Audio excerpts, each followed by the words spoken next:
Olá, tudo bem, queridos?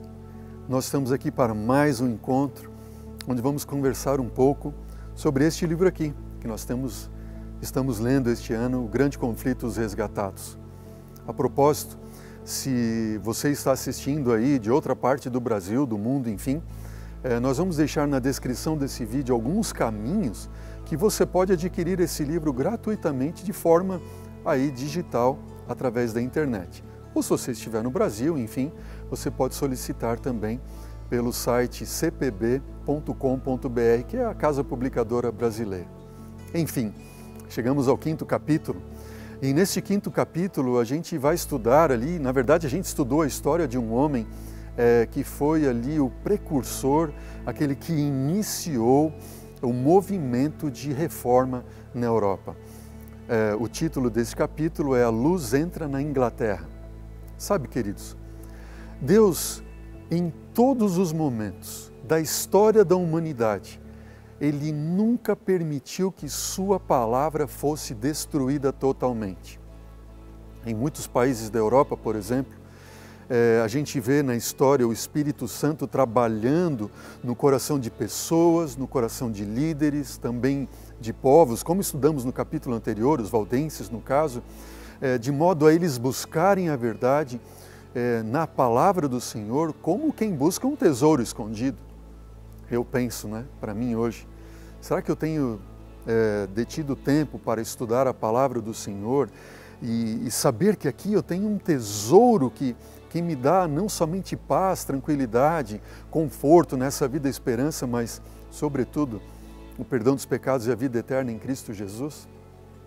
Imagine, após quase 1000 anos de trevas, era chegada a hora agora, dentro do calendário de Deus, de fazer a Bíblia chegar a todos os povos em sua própria língua. Foi no início desta era em que a luz de Deus deveria começar a brilhar novamente. Isto se deu no início do 14º século, quando surgiu na Inglaterra aquele que foi conhecido como a estrela da manhã da reforma. Quem foi ele? John Wycliffe, sim, grande reformador. Wycliffe, ele era um homem profundamente educado, ele conhecia muito sobre filosofia, e essa filosofia que ele estudava era conhecido como filosofia escolástica. Era um método de pensamento crítico, de aprendizagem, com origem nas escolas monásticas cristãs, enfim. Mas ele não sabia só de filosofia, ele era muito escolado nas leis da igreja e também na lei civil. O conhecimento, só para você ter ideia, que o Wycliffe tinha, era tão grande que até mesmo seus inimigos o respeitavam. Apesar de tanto conhecimento que Wycliffe tinha em filosofia, leis civis e nas leis da igreja também, Wycliffe ele sentiu um vazio no coração que ele foi preenchido somente quando ele foi à faculdade e começou a estudar as Escrituras. E quando eu li esse texto no livro, eu me lembrei de uma passagem da Bíblia que a gente encontra ali no Evangelho segundo João, no capítulo 5, versículo 39. E eu quero deixar para você também. Diz assim, são palavras de Jesus: examinais as Escrituras, porque julgais ter nelas a vida eterna, e são elas mesmas que testificam de mim. Jesus mencionou isso. Falando por um grupo de líderes, estudiosos, os escribas, vocês examinam as Escrituras, porque vocês julgam ter nelas a vida eterna, mas elas falam de mim. Contudo, diz o versículo 40 de João capítulo 5, diz assim, vocês não querem vir a mim para ter vida. No versículo 43 ainda diz, eu vim em nome do meu Pai e vocês não me recebem. Agora, se outro vierem no seu próprio nome, certamente o recebereis. Triste, não é? Realidade, não é mesmo? E quantas pessoas hoje ouvem vozes de qualquer pessoa no mundo, às vezes um cientista, um doutor, mas não quer vir a Bíblia, a palavra de Deus, para aprender dela. Wycliffe, não. Wycliffe, ele conhecia das ciências, ele conhecia das leis do mundo, das leis da igreja, da filosofia, mas ele colocou como regra de fé na sua vida a palavra de Deus. E conhecendo tudo isso, com coragem singular, ele começou agora a denunciar os erros de Roma. Embora o Papa tivesse feito 3 bulas ou editos, que tentavam fazer calar esse homem de Deus. Mas ele não. Ele conseguiu e continuou seguindo destemido, cumprindo o chamado que Deus tinha com ele. Foram muitas lutas.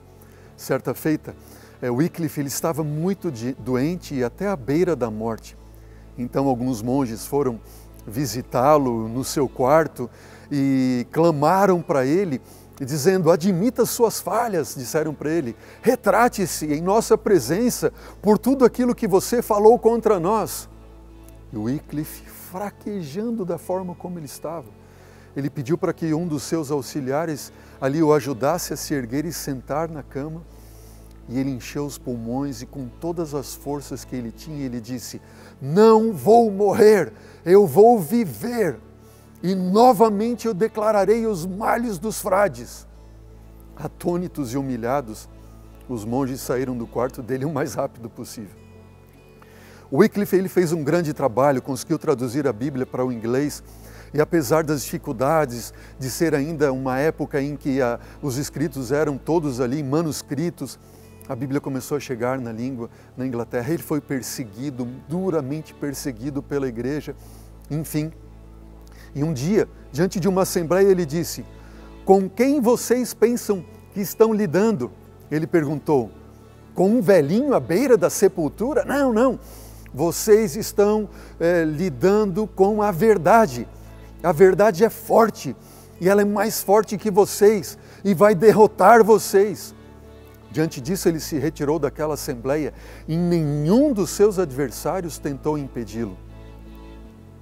Wycliffe lutou, a igreja estava pronta para queimá-lo à estaca, mas Deus, de uma forma misericordiosa, o livrou e ele morreu de um derrame cerebral. Essa foi a luta deste homem que abriu as portas para a Europa conhecer a Bíblia na língua do inglês e outros tantos seguidores dele. Um homem de fé e de coragem. Imagine que a raiva e o ódio da igreja e do papado era tão grande contra ele que 40 anos depois, os seus ossos foram desenterrados, queimados em praça pública e lançados as suas cinzas no rio Avon. Mas aqueles que são fiéis e historiadores cristãos dizem que as cinzas deles foram levadas pelo rio e assim espalhadas no mar, como a verdade foi levada e alcança hoje a todo mundo e alcança você também. Ó querido, que o mesmo espírito de Wycliffe esteja em você e em mim, amém? Para pregarmos com intrepidez a palavra, certos de que Deus está conosco. Que Deus abençoe você grandemente, sua família também, e até o próximo capítulo do nosso estudo. Até logo.